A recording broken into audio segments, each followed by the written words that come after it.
I see the show is finally getting the attention it deserves, and I can't wait for what comes next.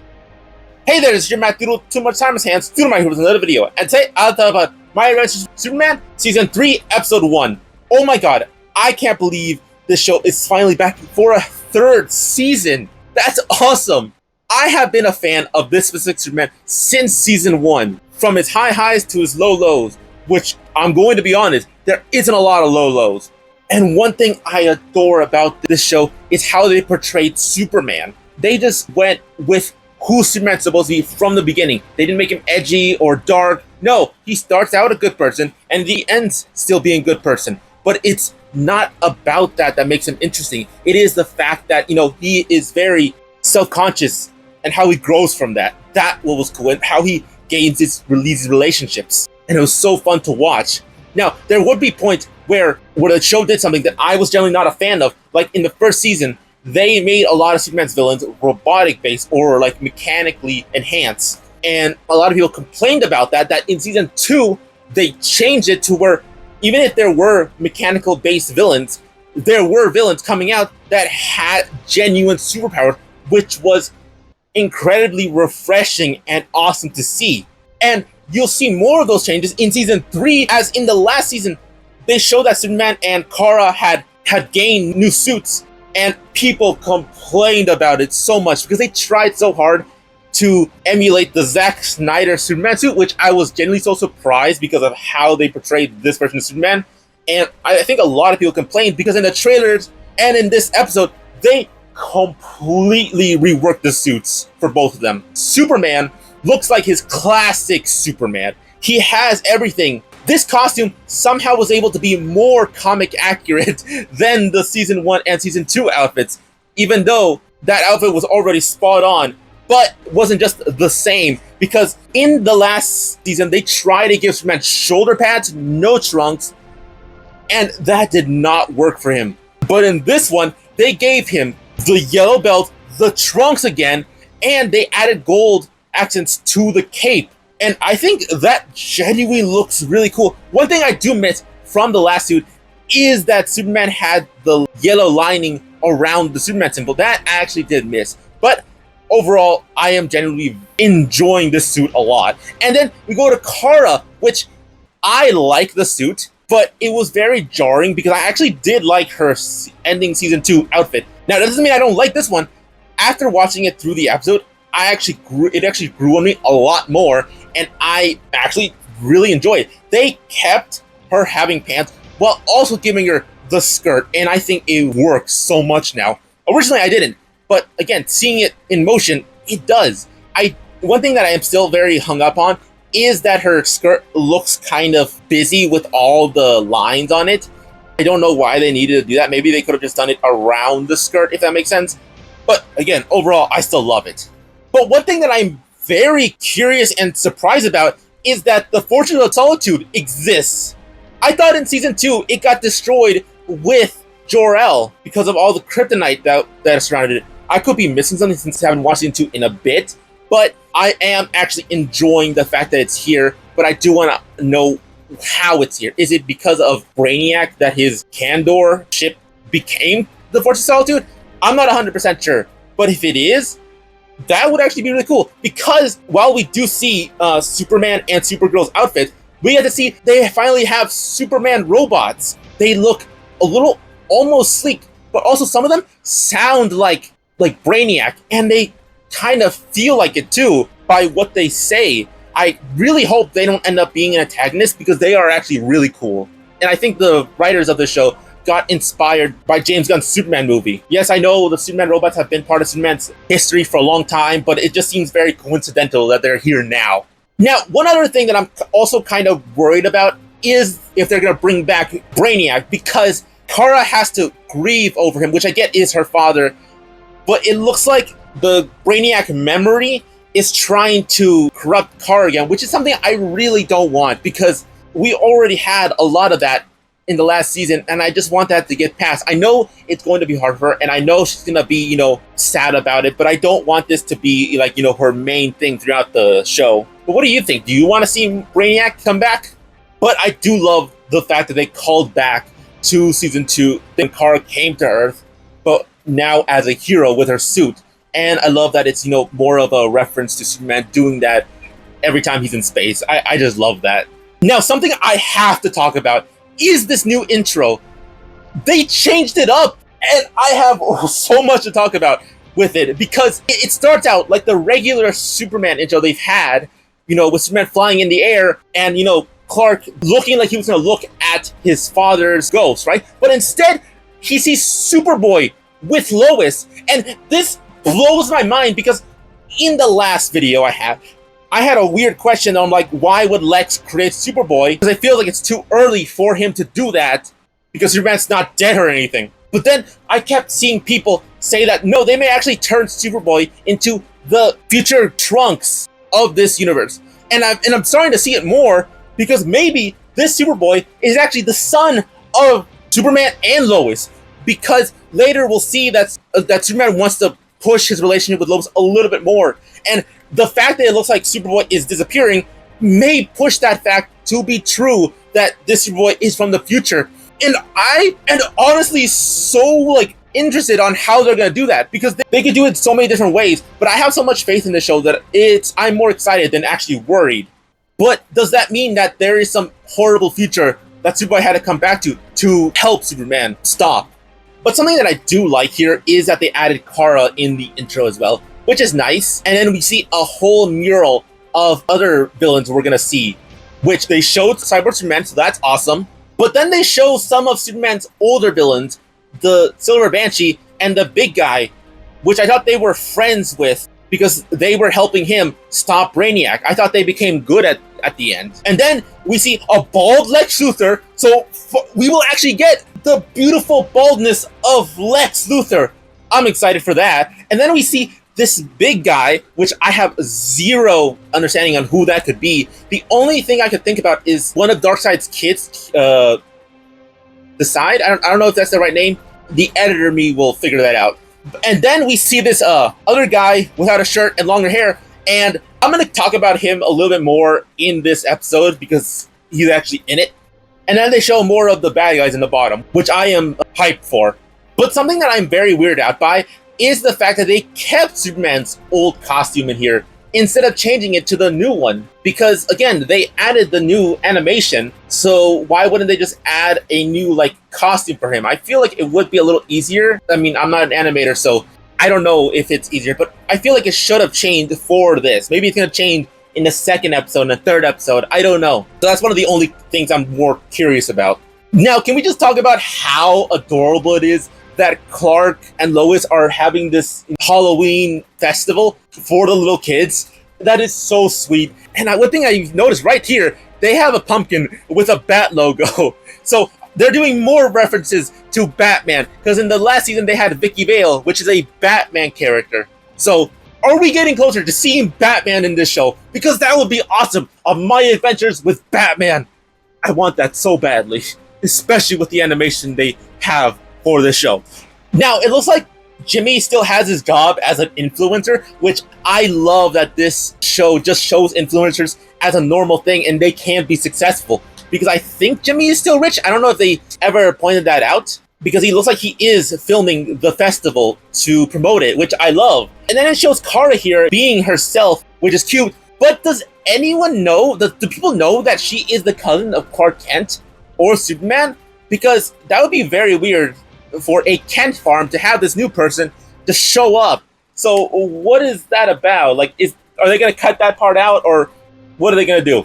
But I do love the fact that Kara and Jimmy's friendship or relationship is getting there. They're still in this wishy-washy state, but not for the reason a lot of people would think is the reason. It's not because they don't like each other. It's because Jimmy doesn't believe he is worthy of Kara. Which, Jimmy, get your head out of your ass. You are an incredible man. You are a successful influencer. You are best friends with Superman, and your other best friend, Lois Lane, is an incredible reporter. What are you talking about?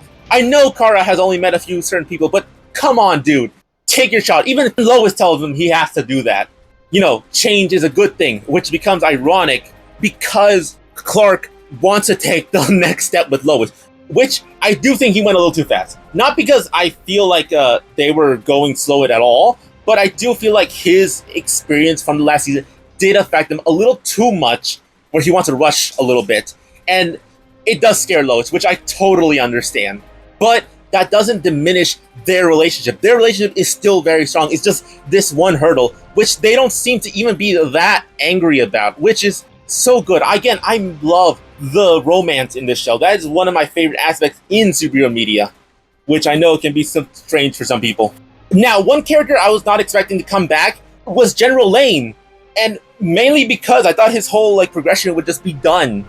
But it looks like he's going to give more information, because he's telling Lois that they are making Superman-based bioweapons, which this is why I thought they were making Superboy as a clone, because this is why. And then they call it Caliban, which I think is the name of Darkseid's kid, which I think is that one guy in the trailer, in the intro that I mentioned. So, of course, Lois hears that information and immediately goes out to investigate, which is one of my favorite parts of Lois Lane. She is ready for action. And I love the relationship between Clark and Lois here. Clark is worried about not being able to give a candy to the kids, which is wholesome as hell. But Lois is saying she won't let him down, and he immediately rips off the fence like it's nothing, and that was the most adorable thing I've seen in a while. I love it. But the whole gang goes, so Lois, Clark, Kara, and Jimmy all go, and it looks like that the building is completely empty until they find a secret entrance, which is never shady at all. But one thing I want to say before I continue with that, it does look like they're introducing this little quote-unquote funny aspect of Kara, that she doesn't know what a dog is, and that she just wants to pet anything that has 4 limbs while they walk.